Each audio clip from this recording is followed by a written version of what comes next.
नहीं शादी नहीं की, उम्र कम है मेरी। कितनी हुई? 16। और ये यूट्यूबर इतने पीछे घूम रहे हैं, कोई इनमें से महाकुंभ वाली मोनालिसा किस जाति से आती है? माथे पर लगा है अंग्रेजों के जमाने का कलंक। जी हां दोस्तों, अगर जानना चाहते हैं तो धैर्यपूर्वक लास्ट तक बने रहिए। मध्य प्रदेश के महेश्वर की रहने वाली खूबसूरत आंखों वाली मोनालिसा महाकुंभ में माला बेचने आई थी, लेकिन वह कैमरे वालों के फेर में पड़ गई, जहां से वह अब पूरे विश्व में प्रसिद्ध हो गई है। हालांकि यह झमेला अब उनके लिए परेशानी का सबब भी बन गया है।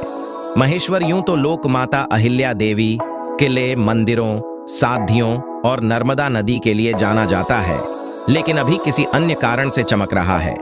मोनालिसा उर्फ मोनी मध्य प्रदेश के खरगोन जिले के नर्मदा नदी के किनारे बसे सांस्कृतिक और धार्मिक नगर महेश्वर के वार्ड नंबर 9 की निवासी है। वह पारदी समुदाय से आती है। समाज के लोग बताते हैं कि वह मूलतः राजस्थानी राजपूत जाति के हैं, जो महाराष्ट्र, गुजरात, मध्य प्रदेश समेत देश के अन्य हिस्सों में चले गए हैं। यह जहां जाते हैं वहां की भाषा से उनकी भाषा मिक्स हो जाती है। पहले यह शिकार और गोरिल्ला वार में भी सिद्धहस्त थे। इनकी कुलदेवियां मौली माता, कालिका माता, सप्तशृंगी माता, वादे खान माता और खोडियार माता हैं। कुछ क्षेत्रों में यह अपराध से जुड़े हुए थे, लेकिन अब मुख्य धारा में आ रहे हैं। विश्व हिंदू परिषद के दिनेश चंद्र खटोडट ने बताया कि पहले यह समुदाय डेरों में बसता था, लेकिन इसके बाद करीब 3 दशक पूर्व नगर पंचायत की अध्यक्ष पार्वती रमेश कुमरावत ने इन्हें ढांपला मार्ग, जेल रोड पर जमीन दे दी और पट्टे प्रदान किए।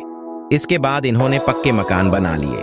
उन्होंने बताया, यह लोग अपनी मस्ती में मस्त रहते हैं और देश भर में कंठी माला बेचते हैं। इनके समाज की लड़कियां अल्हड़ होती हैं और खुलकर चर्चा करती हैं।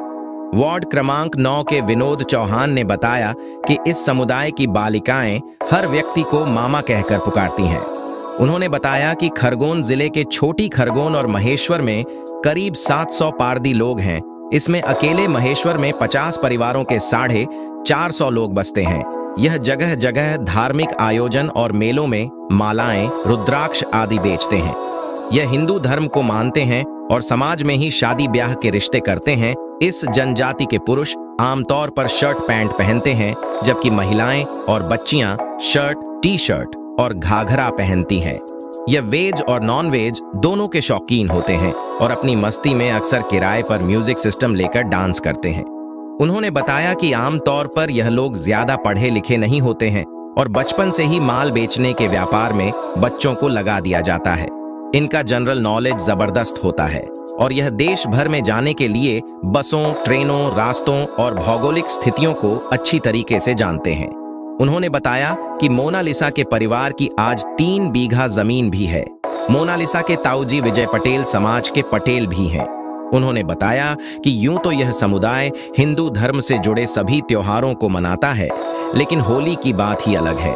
यह देश भर में कहीं भी रहें, लेकिन होली के 2 से 3 दिन पूर्व महेश्वर लौट आते हैं। ये होली के अवसर पर कुलदेवी को बलि भी चढ़ाते हैं। उन्होंने बताया कि इनका न्याय व्यवस्था से ज्यादा पंचायत पर ज्यादा विश्वास है।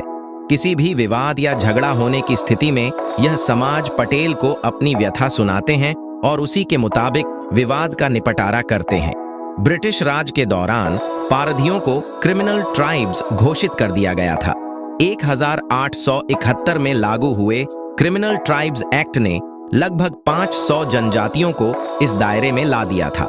हालांकि 1952 में पंडित जवाहरलाल नेहरू की पहल पर इन जनजातियों को विमुक्त कर दिया गया, लेकिन समाज में उनके प्रति नजरिया नहीं बदला। आज भी उन्हें विमुक्त जनजाति कहा जाता है, जो उनके अतीत की याद दिलाता है। इस कलंक की वजह से समाज और सरकार दोनों ने ही उन्हें पूरी तरह से अपनाया नहीं है।